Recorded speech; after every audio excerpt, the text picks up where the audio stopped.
Hello everyone. आजच्या video लेक्चरमध्ये आपल्याला इनहेरिटन्स चॅप्टरमध्ये पुढचे पॉइंट्स बघायचे. आपण गेल्या व्हिडिओ लेक्चरमध्ये आपण बघितलेले आहेत की टाइप्स ऑफ इनहेरिटन्स, म्हणजे इनहेरिटन्सचे वेगवेगळे टाइप्स बघितलेले आहेत. टोटल आपल्याला 5 वेगवेगळे टाइप्स दिलेले आहेत. त्यातील आपण मागच्या व्हिडिओ लेक्चरमध्ये टोटल 3 वेगवेगळे टाइप्स बघितलेले आहेत. पहिला आहे तो सिंगल इनहेरिटन्स, त्यानंतर मल्टिपल इनहेरिटन्स आणि मल्टी लेवल इनहेरिटन्स. आता सिंगल इनहेरिटन्स मध्ये काय होतं, एक सिंगल बेस क्लास असतो आणि सिंगल डिराइव्हड क्लास असतो. ठीक आहे. त्यानंतर मल्टिपल इनहेरिटन्स मध्ये मल्टिपल बेस क्लासेस असतात, म्हणजे एकापेक्षा जास्त क्लासेस पासून एक नवीन क्लास इनहेरिट केला जातो. ठीक आहे, हे झालं मल्टिपल.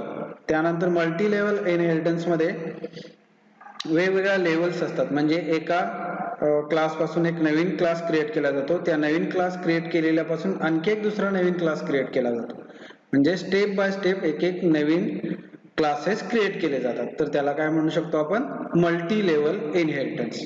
ठीक आहे. तर आजच्या व्हिडिओ लेक्चर मध्ये आपल्याला पुढचे दोन, जे हिरार्चिकल इनहेरिटन्स आणि हायब्रिड इनहेरिटन्स, हे दोन टाइप्स आपल्याला इथं बघायचे. तर चालू करूया. तर पहिला टाइप आहे तो हायब्रिड इनहेरिटन्स. आता हायब्रिड इनहेरिटन्स दिलेला आहे, त्याची एक डेफिनेशन सिंपल आपण बघू शकतो इथं. Hybrid inheritance is usually a combination of more than one type of inheritance. म्हणजेच काय, हायब्रिड इनहेरिटन्स म्हणजे थोडक्यात एकापेक्षा वेगवेगळे टाइप्स. म्हणजे काय, याच्यामध्ये आपण मल्टी लेवल इनहेरिटन्स म्हणू शकतो, मल्टिपल म्हणू शकतो, किंवा आपण सिंगल इनहेरिटन्स, त्याचं कॉम्बिनेशन म्हणजेच आपण त्याला काय म्हणू शकतो, हायब्रिड इनहेरिटन्स. म्हणजे थोडक्यात काय, it is a combination of multiple inheritance and multi level inheritance. कारण सिंगल इनहेरिटन्स शक्यतो प्रत्येक इनहेरिटन्स मध्ये असतोच. ठीक आहे. म्हणजेच आपण डेफिनेशन अशा प्रकारे करू शकतो की मल्टी लेवल इनहेरिटन्स आणि मल्टिपल इनहेरिटन्स यांचं जे कॉम्बिनेशन असेल ते म्हणजे काय असणार आहे, थोडक्यात हायब्रिड इनहेरिटन्स असणार आहे. ठीक आहे. खाली एक तुम्हाला एक डायग्राम दिलेले बघू शकता तुम्ही. तिथे 4 टोटल क्लासेस दिलेले आहेत, class A, class B, class C आणि क्लास डी. ठीक आहे. तर क्लास डी पासून क्लास बी आणि सी क्रिएट केलेले आहेत, तुम्ही इथे बघू शकता. ठीक आहे. आणि तसंच आपण, हा झाला कुठला, मल्टिपल इनहेरिटन्स, म्हणजे डी पासून बी आणि सी क्रिएट झाला, त्याला आपण काय म्हणू शकतो, मल्टिपल इनहेरिटन्स. ठीक आहे.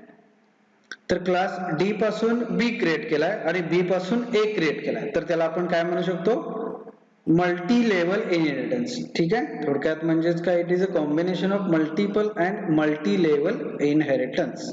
ठीक आहे. लक्षात ठेवायला थोडं सोपं आहे. It is a combination of multiple and multi level inheritance, म्हणजेच काय, हायब्रिड इनहेरिटन्स. ठीक आहे. तर त्या हायब्रिड इनहेरिटन्स एक एक्झाम्पल आपण इथे बघूया. इथे मी एक एक्झाम्पल घेतलेलं आहे, त्याच्यामध्ये स्टुडंट क्लास एक दिलेला आहे. त्या स्टुडंट पासून एक मार्क्स नावाचा एक क्लास क्रिएट केलेला आहे. ठीक आहे. त्यानंतर एक स्पोर्ट्स नावाचा एक सेपरेट क्लास आहे. ठीक आहे. आणि त्यानंतर रिझल्ट हा जो क्लास क्रिएट केलेला, हा रिझल्ट क्लास मार्क्स आणि स्पोर्ट्स पासून क्रिएट केलेला आहे. ठीक आहे. हे तुम्ही बघू शकता. तर आपण बघूया, स्टुडंट क्लास क्रिएट केलाय, त्याच्यामध्ये आपण काय काय केलेलं आहे बघू. गेट स्टुडंट म्हणजे काय, स्टुडंटची इन्फॉर्मेशन इथं आपण इनपुट करून घेतलेले आहे, म्हणजे स्टुडंटचा आयडी आणि नाव. ठीक आहे. हे गेट स्टुडंट हे जे फंक्शन आहे इथून आपण ते घेतलेलं आहे. त्यानंतर बघू शकतो आपण एक मार्क्स नावाचा क्लास क्रिएट केलाय, कोणापासून, स्टुडंट पासून. ठीक आहे. तर त्याच्या अंडर मी मॅथ, फिजिक्स आणि केमिस्ट्री हे 3 व्हेरिएबल घेतलेले आहेत इंटिजर टाइप, त्याचे आपल्याला मार्क्स एंटर करून घ्यायचे आहेत. म्हणून गेट मार्क्स नावाचं एक फंक्शन क्रिएट केलेलं आहे, त्याच्यामध्ये 3 सब्जेक्टचे मार्क्स आपण इथं इन करून घेतलेले आहे. ठीक आहे. तर त्याच्यामध्ये मॅथ, फिजिक्स आणि केमिस्ट्रीचे मार्क्स एंटर करून घेतलेले.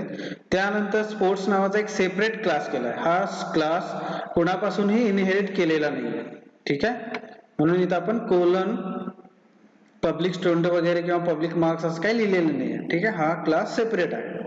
मग त्याच्यामध्ये आपण काय केलं बघा, गेट स्पोर्ट्स नावाचं एक फंक्शन क्रिएट करून ते फंक्शन मध्ये आपण स्पोर्ट्सचे मार्क्स एंटर करून घेतलेले आहेत. ठीक आहे, त्यानंतर रिझल्ट हा क्लास क्रिएट केलेला आहे. कोणापासून?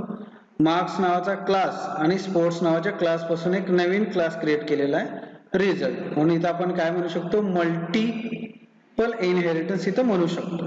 ठीक आहे, आणि याच्यामध्ये आपण काय केलं, डिस्प्ले नावाचं एक फंक्शन क्रिएट केलेलं आहे. त्याच्यामध्ये आपण टोटल क्रिएट केलं. कशाची? त्या 3 सब्जेक्ट जे एंटर करून घेतले होते त्याचे मार्क्स, त्याची टोटल काढलेलं आहे इथं. त्यानंतर ऍव्हरेज काढलेलं आहे आणि इथं आपण डायरेक्टली ते प्रिंट केलेलं आहे. ठीक आहे, मग इथं आपल्याला void main मध्ये जो डिराइव्हड क्लास असेल, आता इथं एकच डिराइव्हड क्लास आहे, तो कुठला? रिझल्ट. बरोबर आहे, मग फक्त आपल्याला त्याचाच इथं ऑब्जेक्ट क्रिएट करावा लागेल. RES नावाचा ऑब्जेक्ट क्रिएट केलाय आणि त्या ऑब्जेक्ट नुसार मी काय केलेलं आहे, तर जे प्रत्येक क्लासमध्ये फंक्शन क्रिएट केलेले आहे ते प्रत्येक फंक्शन मी इथं ऍक्सेस केलेलं आहे. Get student, get marks, get sports आणि डिस्प्ले नावाचं जे फंक्शन आहे रिझल्ट, ते टोटल मी इथं ऍक्सेस केलेलं आहे. ठीक आहे, त्यानुसार त्याचं आउटपुट काय असणार आहे बघा, मी इथं एंटर करून घेतलेलं आहे ID 25 आणि नेम अजय असं घेतलेलं आहे. त्यानंतर सब्जेक्टचे मार्क्स मी एंटर करून घेतले 89, 88 आणि 87. ठीक आहे, त्यानंतर स्पोर्ट्सचे मार्क एंटर करून घेतले 40. टोटल मार्क्स तुम्ही बघू शकता 264. बरोबर, हे ऍव्हरेज आलं. हे 264 हे 3 सब्जेक्टचं टोटल आहे. त्यानंतर ऍव्हरेज आणि स्पोर्ट्स मार्क हे करून टोटल 128 त्याचं आन्सर आहे. ठीक आहे, हा जो प्रोग्राम आहे हायब्रिड इनहेरिटन्सचा, हा तुम्ही स्वतः तुमच्या TC वरती ट्राय करून बघू शकता. ठीक आहे, त्यानंतर आपल्याला नेक्स्ट टाइप बघायचा आहे तो हिरार्चिकल इनहेरिटन्स. आता हिरार्चिकल याचा दुसरा अर्थ आपण म्हणू शकतो की ट्री लाईक स्ट्रक्चर. आता ट्री लाईक स्ट्रक्चर म्हणजे काय, ह्याच्यामध्ये आपण बघू शकतो ट्री म्हणजे काय असणार आहे, की झाड असणार आहे. ठीक आहे, झाडाच्या मुळ्या म्हणू शकतो, त्याला आपण रूट म्हणतो. ठीक आहे, त्यानंतर फांदे असतात, त्यानंतर लिव्हज असतात. ठीक आहे, मग इथं एक मी तुम्हाला एक डायग्राम इथे दिलेला आहे, त्यानुसार म्हणू शकतो क्लास ए हा जो दिलेला आहे, तर क्लास ए ला आपण म्हणू शकतो रूट नोड किंवा रूट म्हणू शकतो. त्या रूट पासून आपण एक नवीन 2 वेगवेगळे क्लासेस क्रिएट केलेले आहेत, क्लास बी आणि क्लास सी. ठीक आहे, तर त्या क्लास बी मध्ये मी आणखी 2 नवीन क्लासेस क्रिएट केलेले आहेत, क्लास डी आणि ई. तसेच सी मध्ये एफ आणि जी, म्हणजे डी, ई, एफ आणि जी हे त्याला काय म्हणू शकतो आपण, लीफ नोड किंवा लीव्हज म्हणू शकतो. ठीक आहे, तर त्याला ह्या टोटल स्ट्रक्चरला आपण काय म्हणू शकतो, हिरार्चिकल स्ट्रक्चर. म्हणजे काय, तर त्याची डेफिनेशन आपण इथं बघू शकतो, more than one class inherits from single base class. ठीक आहे, मोर दॅन वन क्लास म्हणजे बी आणि सी हे 2 क्लासेस एका सिंगल बेस क्लास पासून क्रिएट केलेले आहेत. ठीक आहे, that is all derived classes has common base class. म्हणजे काय, derived जे क्लासेस असतील, आता डी आणि डी आणि ई याचा जो कॉमन बेस क्लास आहे तो कुठला आहे, बी. एफ आणि जी चा कॉमन बेस क्लास आहे कुठला, सी.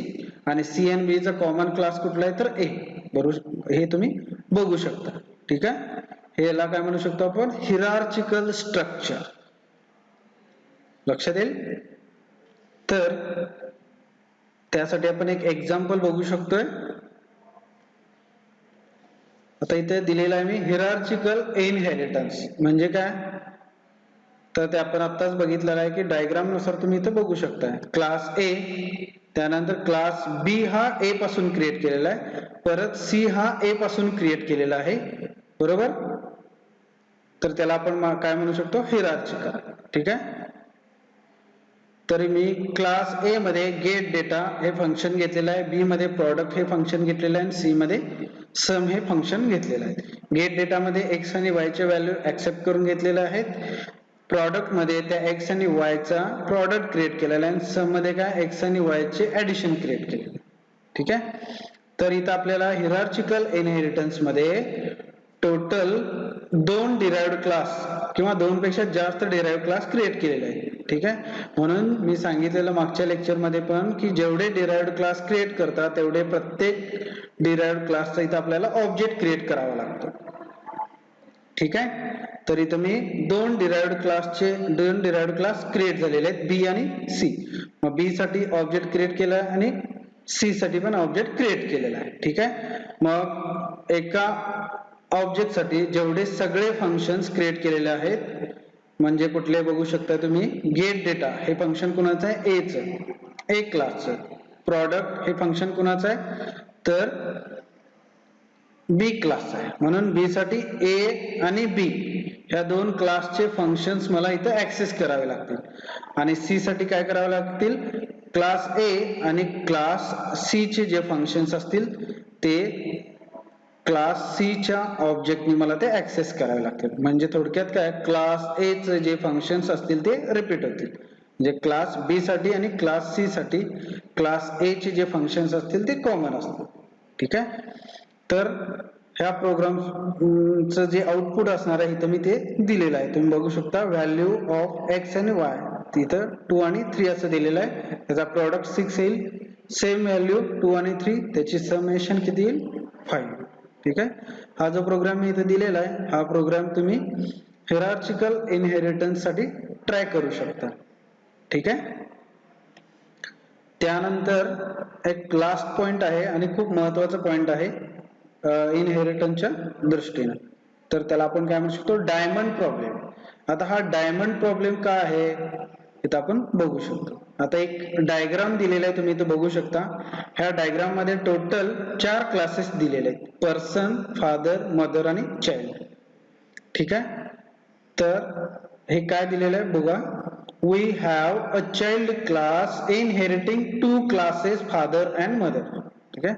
इथे एक चाइल्ड नावाचा क्लास क्रिएट केलेला आहे. हा कोणापासून क्रिएट झालाय, फादर आणि मदर पासून. ठीक आहे. these two classes enter inherits the class person. म्हणजे काय, एंटर म्हणजे हे दोन्ही फादर आणि मदर जे क्लासेस आहेत हे कुणापासून क्रिएट झालेले आहेत, तर पर्सन पासून क्रिएट झालेले. ठीक आहे.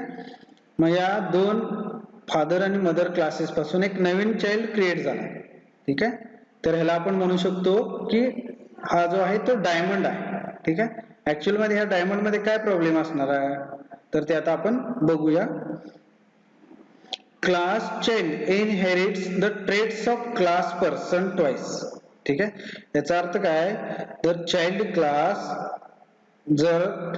क्लासला पर्सनच्या प्रॉपर्टीज त्याला ऍक्सेस करायच्या असतील, म्हणजे थोडक्यात काय, चाइल्ड क्लासमध्ये जर पर्सन क्लास मधले फंक्शन्स जर ऍक्सेस करायचे असतील तर तो करू शकतो.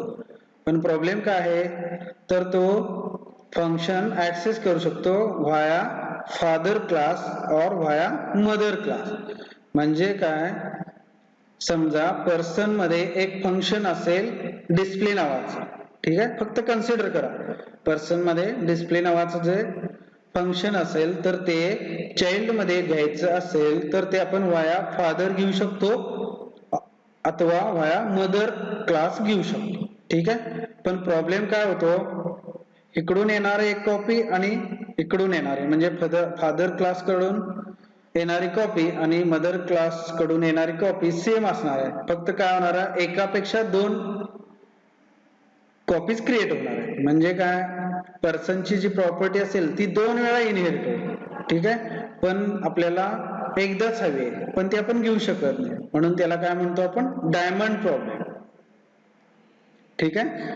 म्हणजेच काय, जर चाइल्ड क्लासला पर्सन क्लासची प्रॉपर्टी हवी असेल तर ती आपल्याला एकदाच घ्यायला पाहिजे, पण ऍक्च्युअल मध्ये ती एकदा घेऊ शकत नाही आपण. ती वाया 2 क्लास आपण घेऊ शकतो, एक फादर क्लास आणि एक दुसरा मदर क्लास. ठीक आहे. म्हणून हा प्रॉब्लेम क्रिएट होतो. म्हणून त्याला काय म्हटलेलं आहे, डायमंड प्रॉब्लेम.